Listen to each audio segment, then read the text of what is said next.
Hi viewers, welcome to Basic to Brilliant channel. Today's topic is Structure of Atom Part 2. Yesterday మనం electromagnetic waves, electromagnetic spectrum, ఇంకా visible spectrum వాటి గురించి నేర్చుకున్నాం కదా. Today's topic is Planck's quantum theory. Planck's quantum theory అంటే first of all ఈ థియరీని ఎవరు చెప్పారంటే మ్యాక్స్ ప్లాంక్స్. తన పేరు మ్యాక్స్ ప్లాంక్స్ అన్నమాట. ఈ ఒక థియరీకి అంటే ప్లాంక్స్ క్వాంటమ్ థియరీకి దీనికి నోబెల్ ప్రైజ్ కూడా వచ్చింది. ఎప్పుడు 1918లో నోబెల్ ప్రైజ్ అనేది వచ్చింది. దేనికి? Planks quantum థియరీకి. ఓకే, ఇక్కడ వరకు మీకు అర్థమైంది కదా. ఈ ప్లాంక్స్ క్వాంటమ్ థియరీ ఏంటంటే ఈ మ్యాక్స్ ప్లాంక్స్ అనేవారు ఏదైనా ఒక ఎనర్జీ కానీ రిలీజ్ అయినా, అది ఎమిట్ అయినా, అబ్జర్వ్ అయినా ఈ ఎనర్జీ కంటిన్యూస్ ఎనర్జీ అని అంటున్నారు. కంటిన్యూస్ ఎనర్జీ అని చెప్తున్నారు. ఇంతకు ముందు చెప్పే సైంటిస్టులు అందరూ కూడా ఏదైనా ఎనర్జీ ఎమిట్ అయినా, రిలీజ్ అయినా, అంటే అబ్జర్వ్ అయినా ఈ ఎనర్జీ అంటే కంటిన్యూస్ ఎనర్జీ అని చెప్పారు. కానీ మ్యాక్స్ ప్లాంక్స్ మాత్రం ఈ ఎనర్జీ అనేది కంటిన్యూస్ ఎనర్జీ కాదు, డిస్క్రీట్ ఎనర్జీ అని చెప్తున్నారు. డిస్క్రీట్ ఎనర్జీకి కంటిన్యూస్ ఎనర్జీకి డిఫరెన్స్ ఏంటో ఇప్పుడు చెప్పుకుంటాను. సపోజ్ కంటిన్యూస్ ఎనర్జీ అంటే ఏంటి, డిస్క్రీట్ ఎనర్జీ అంటే ఏంటి? ఒక వాటర్ ఫ్లో అవుతుంది కదా, అంటే వాటర్ ఫ్లో అయ్యే పైప్ ఏదైనా ఉంటుంది కదా, పైప్లో ఫస్ట్ మనం కొంత వాటర్ అనేది తీసుకున్నాం.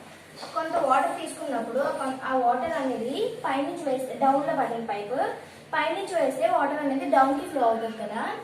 ఇలా ఫ్లో అవుతున్నప్పుడు ఎందువల్ల ఫ్లో అవుతుందంటే ఒక వాటర్ మాలిక్యూల్ ఇంకో వాటర్ మాలిక్యూల్ అటాచ్ అయ్యి మొత్తం ఫ్లో అనేది వాటర్ ఫ్లో కింద వస్తుంది.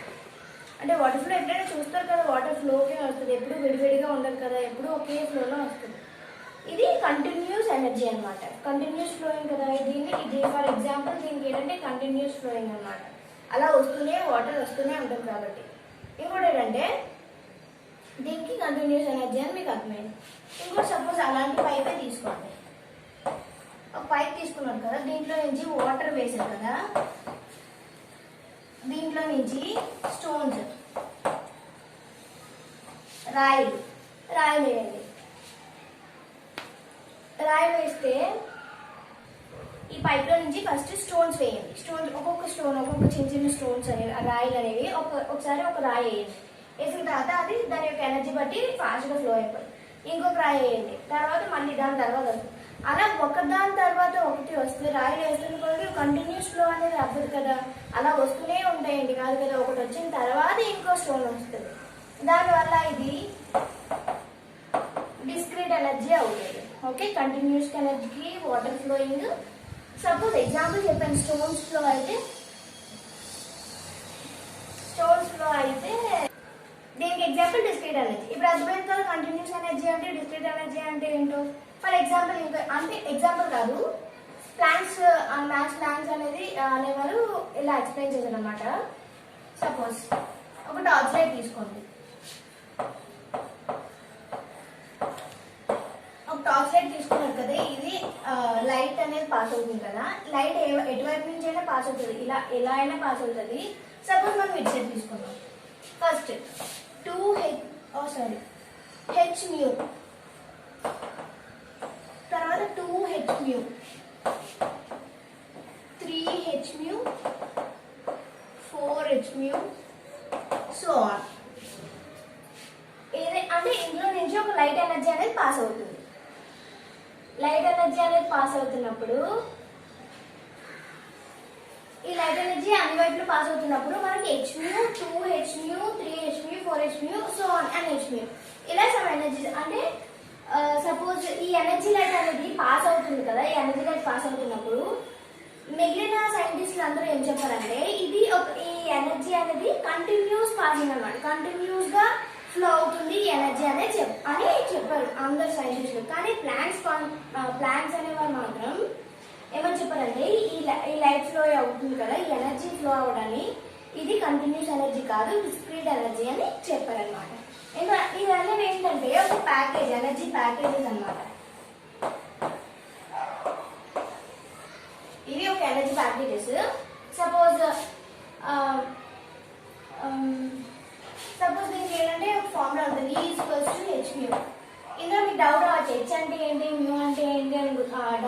ఫస్ట్.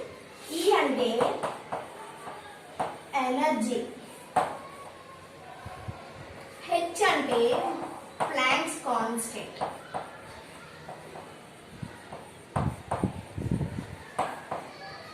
న్యూ అంటే ఫ్రీక్వెన్సీ.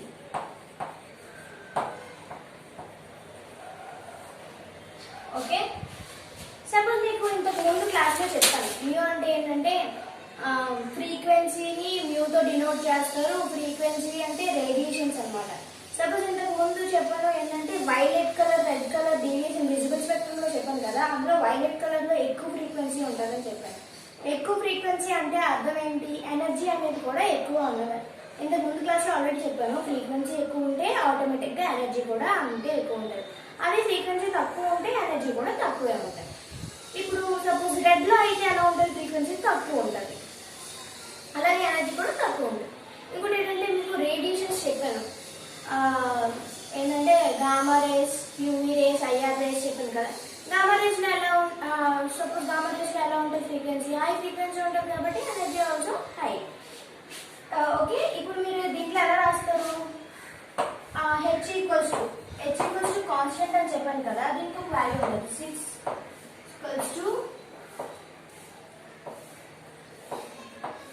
into 10 power minus 34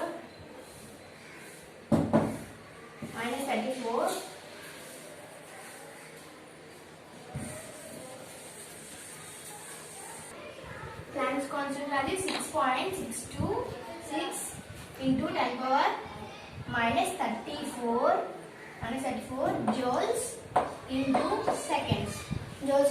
గుర్తుంది కదా, Planck's constant value 6.626 into 10 power minus 34 joules into second. మీరు చెప్పడం కూడా ఇలాగే చెప్పాలి. నెక్స్ట్ ఓకే, ప్లాంక్స్ కాన్స్టెంట్ అంటే హెచ్ వాల్యూ తెలిసింది, ఈ వాల్యూ, ఈ అంటే ఎనర్జీ, ఎంత ఎనర్జీ అయితే అంత, ఫ్రీక్వెన్సీ ఎంత ఫ్రీక్వెన్సీ అయితే అంత ఫ్రీక్వెన్సీ అంటే రేడియేషన్స్ ఆఫ్ అబ్జర్వ్డ్ ఎనర్జీ కానీ ఎమిటెడ్ ఎనర్జీ కానీ. ఈ ప్లాంక్స్ కాన్స్టెంట్ అంటే ఇదేంటంటే డిస్క్రీట్ ఎనర్జీ, కంటిన్యూస్ ఎనర్జీ కాదు కదా, ఒకదాని తర్వాత ఒకటి వస్తుంది కాబట్టి ఇది డిస్క్రీట్ ఎనర్జీ అనమాట.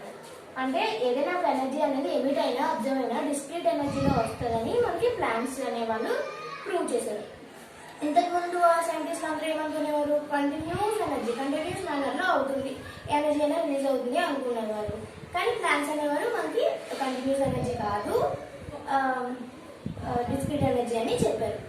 అంటే థియరీలో అంటే ఒక సెంటెన్స్ లో చెప్పాలంటే the electrical energy gained or loss,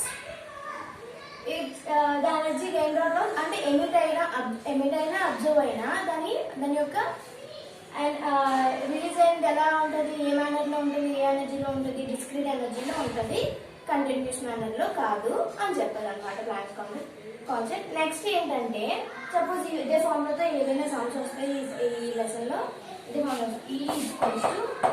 H mu అనే దాంతో ఫార్ములాతో చేయాలి. హెచ్ అనే వాల్యూ చెప్పాను కదా, 6.626 into 10 power minus 34 joules into seconds. Next ఏంటంటే సపోజ్ మీరు అబ్జర్వ్ చేశారో లేదో, మనకి దీపావళికి క్రాకర్స్ వెలిగిస్తారు కదా. క్రాకర్స్ అంటే ఒక్కొక్క క్రాకర్ ఒక్కొక్క కలర్లో వస్తుంది, బ్లూ కలర్లో వస్తుంది, గ్రీన్ కలర్లో వస్తాయి, అగ్గిపెట్టెలు వెలిగిస్తారు కదా. అలా ఒక్కొక్కటి ఒక్కొక్క కలర్లో ఎందుకు వస్తాయో మీరు ఎప్పుడైనా అబ్జర్వ్ చేశారా, అంటే మీరు ఎప్పుడైనా ఆలోచించారా? ఎందుకంటే ఆ క్రాకర్స్ అనేవి అంటే ఒక సపోజ్ ఆ క్రాకర్స్ దేంట్లో చేస్తారు, సపోజ్ అందులో మెగ్నీషియం కానీ కాల్షియం కానీ కాపర్ కానీ ఏమైనా ఉన్నప్పుడు అవి బర్న్ అయినప్పుడు దాని యొక్క క్యారెక్టరిస్టిక్ కలర్ అనేది దానికి వస్తుంది అనమాట. సపోజ్ అంటే మీరు దీపావళి చేసుకున్నప్పుడు అందరూ క్రాకర్స్ కలుస్తారు, ఒక్కొక్కటి గ్రీన్ కలర్లో వస్తుంది, బ్లూ కలర్లో వస్తుంది, రెడ్ కలర్లో వస్తుంది, అలా వేరే వేరే కలర్స్లో వస్తూ ఉంటాయి కదా. అలా వేరే కలర్స్లో వచ్చినాయి అంటే దాని అర్థం ఏంటంటే ఎప్పుడైనా దాంట్లో ఎలిమెంట్స్ అంటే ప్రతి ఎలిమెంట్కి దాని యొక్క క్యారెక్టరిస్టిక్ కలర్ అనేది ఉంటుంది.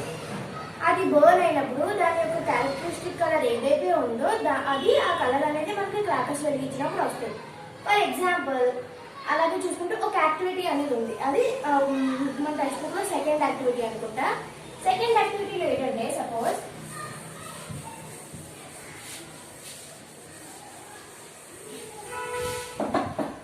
యాక్టివిటీ ఏంటంటే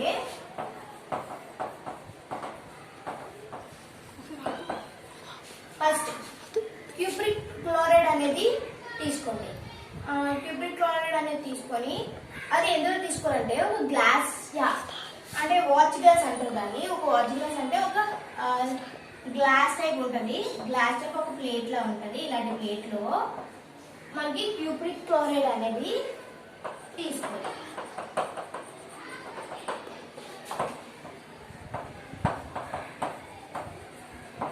వాచ్ గ్లాస్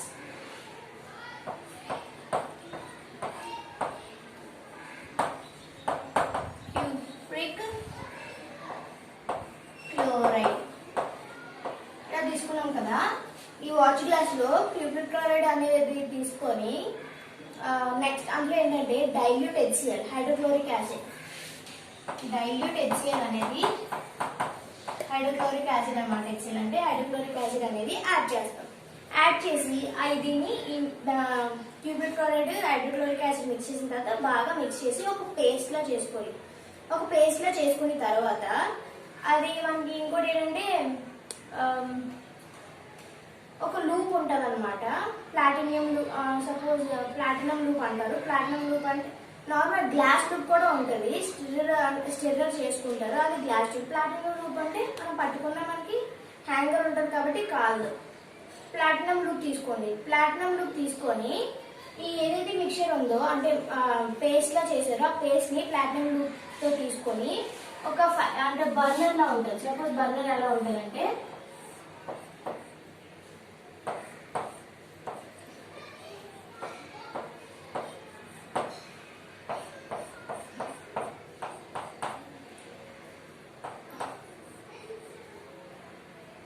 బర్నర్ ఇలా ఉంటుంది కదా. బర్నర్ తీసుకొని ఇక్కడ ఎప్పుడైనా మీరు మీ మదర్స్ కుకింగ్ చేస్తున్నప్పుడు స్టవ్ వెలిగిస్తారు కదా. స్టవ్ వెలిగించినప్పుడు బ్లూ కలర్ ఫ్లేమ్ కింద వస్తుంది, రెడ్ కలర్ ఫ్లేమ్ అనేది పైన వస్తుంది. బ్లూ కలర్ ఫ్లేమ్ వచ్చిన దగ్గర బ్లూ కలర్ ఫ్లేమ్ వస్తుంది కదా, దాన్ని నాన్ లూమినస్ ఫ్లేమ్ అని అంటారు.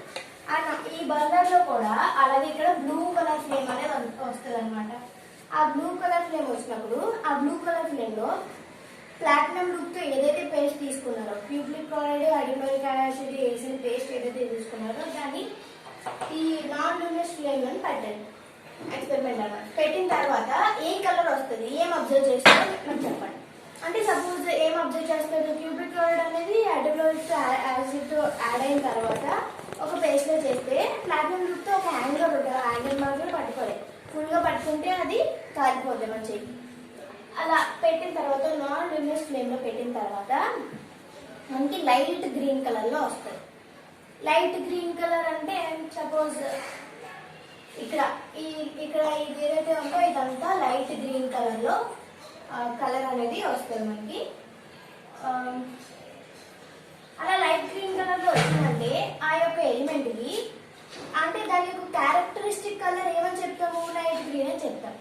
సపోజ్ స్ట్రాన్షియం క్లోరైడ్ తీసుకోండి. స్ట్రాన్షియం క్లోరైడ్ తీసుకొని దాని యొక్క క్యారెక్టర్ అంటే దాన్ని కూడా సేమ్ ఇలాగే వాచ్ గ్లాస్ లో స్ట్రాన్షియం క్లోరైడ్ తీసుకొని హైడ్రోక్లోరిక్ యాసిడ్ యాడ్ చేసి పేస్ట్ చేసిన తర్వాత ఇలాగే బర్నర్ పెట్టి నాన్ లూమినస్ ఫ్లేమ్ లోని యాడ్ చేయండి. అంటే హీట్ చేయండి. హీట్ చేస్తున్నప్పుడు మనకి ఏం అబ్జర్వ్ అవుతుంది, రెడ్ కలర్ లో వస్తుంది అనమాట. సచినమ్మా ఏ రెడ్ కలర్ వస్తుంది అంటే ఏ రెడ్ అంటే suppose crimson red. Crimson red అంటే కొంచెం డార్క్ కలర్ లో వస్తుంది. ఆ క్రిమ్సన్ రెడ్ కలర్ లో వస్తుంది స్ట్రాన్షియం క్లోరైడ్ యాడ్ చేస్తే. అది నాన్ లూమినస్ ఫ్లేమ్ లో అయితేనే. నెక్స్ట్ ఏంటంటే ఇది ఎలా అయితే మనకి దీన్ని బట్టి ఏమర్థమవుతుంది, ఒక్కొక్క ఎలిమెంట్ తీసుకుంటే ఒక్కొక్క కలర్ వస్తుందని. అంటే దీపావళికి మనం క్రాకర్స్ ఎందుకు అలా కలర్స్ వస్తాయి అనే దానికి ఎగ్జాంపుల్ అనమాట. దీని యొక్క క్యారెక్టరైజ్డ్ కలర్ క్రిమ్సన్ రెడ్ కాబట్టి క్రిమ్సన్ రెడ్ వచ్చింది. అలాగే ఇంకోటి సపోజ్ ఇంకేం తీసుకుంటాం, మ్యాగ్నీషియం తీసుకుంటే మ్యాగ్నీషియం దాని యొక్క క్యారెక్టరైజ్డ్ కలర్ దానికి ఉంటుంది. ఇందులో మనం మెయిన్గా ప్రూవ్ చేసింది ఏంటంటే ఏ ఎలిమెంట్కైనా ఏదైనా ఎమిట్ చేస్తుంది, దాని యొక్క క్యారెక్టరైజ్డ్ కలర్ని మాత్రమే ఎమిట్ చేస్తుంది. ఇప్పుడు మనకు క్లియర్గా అర్థమైంది కదా దీపావళిలోని ఎందుకు అలా కలర్స్ వస్తాయో. దాంట్లో మనం ఎలిమెంట్స్ అనేవి అంటే మెగ్నీషియం క్లోరైడ్ అలాంటివి యాడ్ చేస్తాం కాబట్టి అది బర్న్ అవడం ద్వారా దాని క్యారెక్టరైజ్డ్ కలర్ ఏదైతే ఉంటుందో ఆ కలరే మనకి క్రాకర్స్ వెలిగించినప్పుడు మనకి కలర్స్ కనిపిస్తాయి. నెక్స్ట్ ఇప్పుడు ఏంటంటే సపోజ్ మీరు ఇంకోటి ఏంటంటే line spectra. Line spectra suppose ఇలా ఒక హైడ్రోజన్ ఆటం ఉందనుకోండి, హైడ్రోజన్ ఎలిమెంట్ ఉందనుకోండి. హైడ్రోజన్ ఎలిమెంట్కి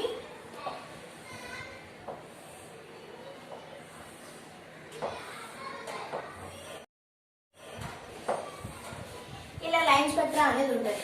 సపోజ్ మీకు హైడ్రోజన్ ఎలిమెంట్కి ఇలా లైన్ స్పెక్ట్రా ఉందనుకోండి, ఒక్కొక్క దానికి ఒక్కొక్క ఎలిమెంట్కి ఇలాగే లైన్ స్పెక్ట్రా అనేది ఉంటుంది. మనము ఒకసారి మీరు ఎప్పుడైనా తంబ్ వేసి ఉంటే తంబ్ వేస్తారు కదా, వేలు ముద్రలు వేస్తారు కదా, అందరు అంటే సపోజ్ మీ మొబైల్ ఫోన్స్లో ఎలా అయితే ఫింగర్ ప్రింట్ ఉంటుంది కదా, మీ ఫింగర్ పెడితేనే మీ మొబైల్ ఫోన్ ఓపెన్ అవుతుంది. అలాగే ఇంకెవరిదైనా పెడితే ఓపెన్ అవుతుంది అంటే ఏంటి కాదు కదా, ఎవరి ఫింగర్ ప్రింట్ వాళ్ళదే కదా. ఎలాగైతే ఎవరి ఫింగర్ ప్రింట్ వాళ్ళది అంటే ఫింగర్ ప్రింట్ ద్వారా మనుషుల్ని మనం ఎలా ఐడెంటిఫై చేస్తామో అలాగే లైన్ స్పెక్ట్రాస్ ద్వారా ఒక్కొక్క ఎలిమెంట్ ఏంటి అనేది మనం ఐడెంటిఫై చేస్తాం. సపోజ్ ఇది హైడ్రోజన్ ఎలిమెంట్ అనుకోండి, ఈ లైన్స్ చూసారు కదా, ఈ లైన్ స్పెక్ట్రా ద్వారా ఇది హైడ్రోజన్ అని, అలాగే ఇంకో ఎలిమెంట్ అయితే ఇంకో లైన్ స్పెక్ట్రాస్ ఉంటాయి, దాని ద్వారా అది ఇంకో ఎలిమెంట్ అండి. ఆ ఎలిమెంట్స్కి ఇలా ఐడెంటిఫై చేస్తాం అనమాట. సపోజ్ మెగ్నీషియం అలా. Okay, today's topic is over. Thank you for watching.